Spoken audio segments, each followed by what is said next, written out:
Okay, तो आज की वीडियो का टॉपिक तो एक्चुअल में कुछ और होने वाला था, बट प्रॉब्लम हम लोग इस समय पे मैंने पूरा दिन लिया, एनालाइज किया, सारी चीज़ें पढ़ी, रिपोर्ट्स पढ़ी, और इस पॉइंट पर हम लोग बात करने वाले हैं कि क्यों आखिर आज तीनों ही इंडियन रेसलर्स ने डब्ल्यूडब्ल्यू ने रिलीज़ कर दिया, और एक्चुअल में क्या मतलब कुछ ऐसा हो रहा है, क्या चल रहा है, और इसके पीछे की वजह हम लोग जानने वाले हैं। तो बात करते हैं इस वीडियो में। सबसे ज़्यादा देखो बात कर लेते हैं अगर भाई वीर महाराणा सांगा की, तो वीर महाराणा सांगा को लेकर सबसे बड़ी चीज़ जो मैं एकदम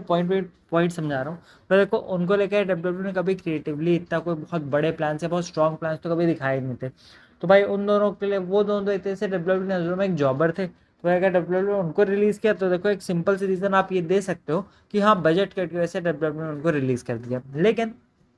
बात करते हैं भाई जिंदा महल की, कि जिंदा महल को अभी इतने समय में भी डब्ल्यू रिलीज नहीं किया था, लेकिन ऑल ऑफ अ सडन अभी एकदम से, और 2024 की शुरुआत में जिंदा महल को एक रॉक के साथ सेगमेंट मिला, उसके बाद जिंदा महल को सत्यान के साथ एक टाइटल मैच मिला, उसके बाद जिंदा महल को रिलीज कर दिया गया। तो वो एक बहुत बड़ी चीज़ है, और वो भी 90 दिन के नॉन कम्पीट क्लॉज के साथ। तो अब यहाँ पे हम देखो कुछ चीज़ों के बारे में बात करें। सबसे पहली चीज़ भाई देखो, इंडियन सुपरस्टार्स को सक्सेस मिलने में थोड़ी दिक्कत इसलिए हो रही है कि सबसे बड़ी चीज़ वो कनेक्ट नहीं बना पा रहे वहाँ के ऑडियंस से, ये एक बहुत बड़ा पॉइंट आता है। दूसरी चीज़ ये कि जो प्रोमो वाली चीज़ होती है ना, उसमें इंडियन सुपरस्टार इतना अच्छे से कुछ कर नहीं रहे हैं भाई। देखो अगर हम प्रोमो बैटल्स की बात करें तो हमारे पास बहुत अच्छे अच्छे ट्रैश टॉकर्स, और डब्ल्यूडब्ल्यू में सिर्फ ये नहीं होता कि आपने एक अच्छी रेसलिंग कर दी, दैट्स इट, आपको एक अच्छा प्रोमो डिलीवर करना होना चाहिए, फिजिक और बहुत सारी अलग अलग चीज़ें हैं जो कि आपको एक डब्ल्यूडब्ल्यू सुपरस्टार बनने के लिए चाहिए। तो एक बहुत बड़ी चीज़ वो आती है। अब एक जो मतलब जो मुझे लगता है भाई, ये डब्ल्यूडब्ल्यू क्रिएटिव बुकिंग में भी थोड़ी चीज़ है कि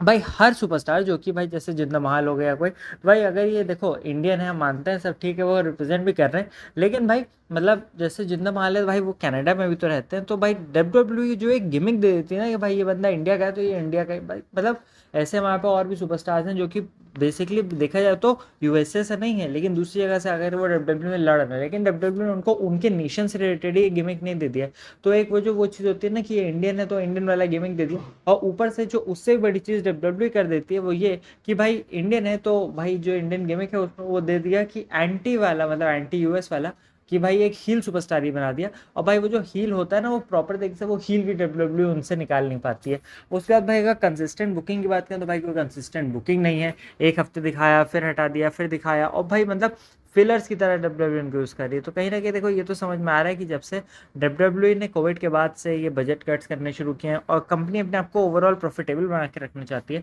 तो अब यहाँ पे मेरे हिसाब से तो ये रीजन है डब्ल्यूडब्ल्यू इस वैसे। लेकिन फिर बात वही आती है जिंदा महल की, भाई जिंदा महल कंपनी में पहले थे, फिर गए, फिर वो आए, और भाई अब की तो वो डब्ल्यूडब्ल्यू चैंपियन भी बन गए थे। अगर 2016-17 की बात हो भाई, उसी समय उन्होंने जब रैंडी ऑर्टन को हराया था, उसके बाद भाई डब्ल्यूडब्ल्यू ने कभी उनको एक बार मेरे ख्याल से रेसलमेनिया में यूएस टाइटल जितवाया था, उसके बाद उतने स्पॉटलाइट में डब्ल्यूडब्ल्यू लेके गई। लेकिन 2024 की शुरुआत जिंदा के लिए अच्छी थी, लेकिन उसके बाद भी फिर क्या हुआ। लेकिन भाई जिस तरीके से वीर महान और अब सांगा का भी ट्वीट आया है, तो इससे ऐसा लग रहा है कि हो सकता है बैक स्टेज, मतलब अब मैं बिल्कुल